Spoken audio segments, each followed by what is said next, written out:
Like and follow if you love horror. It's Tuesday and I'm about to go live, so if you see this video, stick around. We've only got a couple seconds. Dustin blew by Joan and beelined the cruiser. For fuck's sake, kid!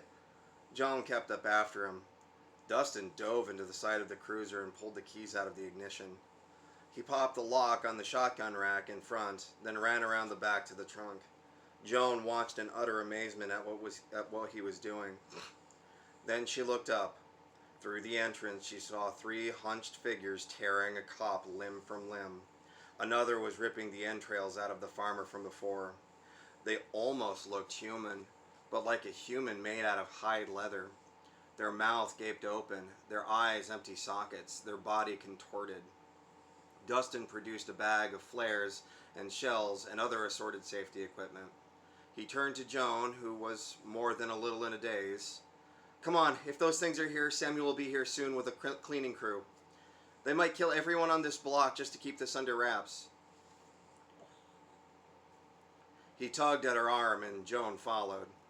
She might have been in a daze of confusion and disbelief, but Joan could lean in on her training. There was enough of a hill where neutral gear could roll the car away quietly. She didn't turn the car on till they were well beyond the block, and didn't turn the lights on till they were miles out of town. We need some supplies and we need to get a place to rest up. I'm going to drive until sunup, then we can get you some actual clothing. At some point, I'm going to pull over for some stackers. You need anything? Slight emotional trauma even made Joan a bit neighborly. She just needed time to think, and driving always helped. I have no idea what chapter this is. 4? Chapter 3? Chapter 3. I'm pretty sure it's chapter 3. Macy's. While they shopped for new clothing, Joan went over the rules. Inconspicuous, solid colors, general make, nothing flashy. T-shirt, jeans, ball cap, aviators. Simple. There's a reason why it's such a silly undercover cliche. It fucking works, she said, taking a simple summer gown off the clearance rack and matching it to her shoulders. Okay, so I should probably explain all of this, Dustin said with a guilty tone in his voice. No! Joan just barely stifled herself from shouting. No. I don't want to know you or anything about it. I'm turning you in somewhere and I'm going about my life like I never fucking met you.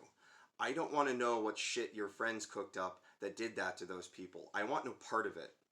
Well, here we go with the drugs again. Dustin shook his head. Okay, you got me.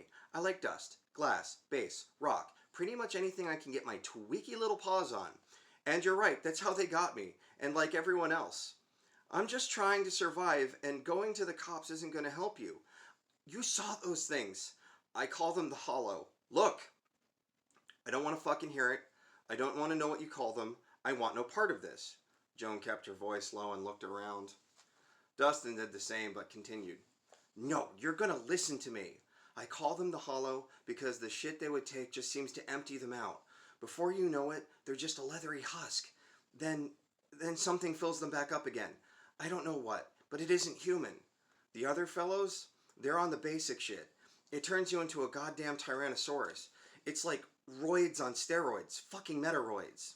Samuel practically excretes the shit now. And then there's something else. I've never seen them, but just heard them. Like some kind of cockroach skittering around the place. Okay, kid, enough with the space cockroaches. Joan planted a hand over his mouth. She rubbed her head with the other one. She then moved onto another rack. I get it. It's crazy, Dustin continued as though uninterrupted. You're just so desperate to protect your sanity that you'll rationalize it in any way possible. You're not the first I've seen try to do it. I did it myself. I got away because I woke the fuck up. You want to survive? You'll accept space cockroaches and anything else that you encounter. Otherwise, something will fucking eat you. I do not plan to hang around you that long, Joan said, trying to ignore him. It knows your name, Joan, Dustin said flatly. What, that Samuel guy? Good for him, she retorted, unfazed. Not him. Whatever he works for. What he knows, it knows. And once it takes interest in you, it'll never let go. Dustin moved in on Joan and whispered. Joan shook her head. Easy up, Igor. We need to stop by the sporting goods store. I need more bear mace, and while we're there, we might as well grab more shells for the shotgun. Well, at least you're acting like a survivor, Dustin said in frustration. The two wrung out and quickly as they could made their way down to the sporting goods shop. Look, you know what you saw, but even if you don't believe it, at least understand this. Dustin tried to hug close to Joan as possible. She was less than enthused. What we're dealing with isn't some drug gang. It's a fucking cult. True believer types. Everyone willing to die for the cause. Women are used like incubators to fill the ranks, and the men are kept hop up on dust 24/7. They've been successful keeping themselves under wraps for more than a decade, and they've completely taken over entire towns with local authorities even knowing. I'm the biggest security breach they've had, and I'm the only one that survived. I heard about a couple others, but none made it far. That doesn't make any sense. Where do you even fit in? Joan pushed Dustin away slightly. Me and a couple others were for something else. I don't know what. They would feed us all the drugs we could ask for. If one of us OD'd, they'd just drag us off and get another one. There were always 9 of us. They kept asking us how we felt, what it was like they were studying us. And they just kept feeding us drugs. This girl, Trudy, she came in thinking the cult was about opening the mind and enlightening it. But eventually she burned out and didn't want to do the drugs anymore. She freaked out and tried to leave. That was the last we saw of her. The rest of the 8 of us began disappearing over time. Samuel said he was stepping up to the next level. Complete oneness or some shit like that. We would have these dreams. He pushed in on Joan and seemed to almost get violent for a second. Well, I've seen what oneness looks like, and I want nothing to fuck to do with it. Again, Joan looked around, but rather than pushing Dustin away, she threw him into a finger lock and pulled him close. Would you keep your shit cool? Fucking Frosty. Understand me? She bit down on every word, but forced a smile. Letting go, Joan went off ahead of Dustin. He whimpered slightly and followed her. Right outside the entrance to the sporting goods store, Joan stopped by a payphone. They were so rare it was almost quaint. But it was good to see one still kicking around. She pulled out a card and punched in some numbers. A few seconds later, she began to speak while Dustin watched nervously. Record, she said, punching in a few more numbers. ID 0037186. There was a brief pause. What are you fucking doing? Dustin asked under his breath. 48th and 10, about 1300. She looked over at Dustin and tapped the spot on her hip where her Colt was concealed. He half wondered if she would shoot him. She hung up, picked up the receiver again, and started punching in some more numbers. This went on for some time before she flatly stated, Shit. I'm gonna need some quick cash. Local PD must have seized my assets. I've got enough money for shells in the bear maze. No, that's not possible. They would have cleaned it up. They're very good at that. There's no way the cops even know. Dustin said somewhat frantically after, but making good effort to keep his cool. It's a cult. They don't have professional cleaning crews. They can't take out entire towns full of police. Fuck it, I have a quick source of income. I just need to get these turned in. She patted her pocket. It was empty.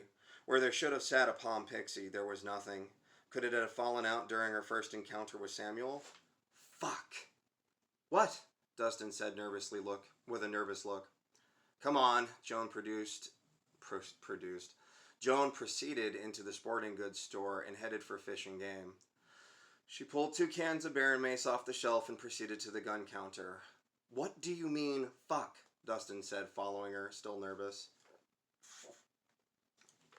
After this, I'm broke unless I can get the cops to lift the hold on my account. The fucking photos I took for a client last night were in my Palm Pixie. I dropped it.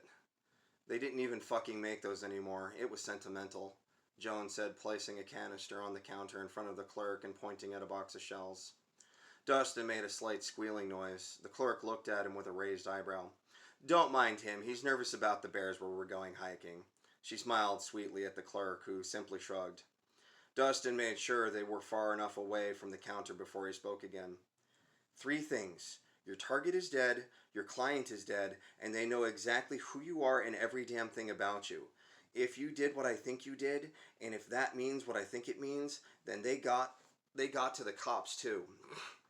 Joan stopped dead in her tracks and spun to meet Dustin.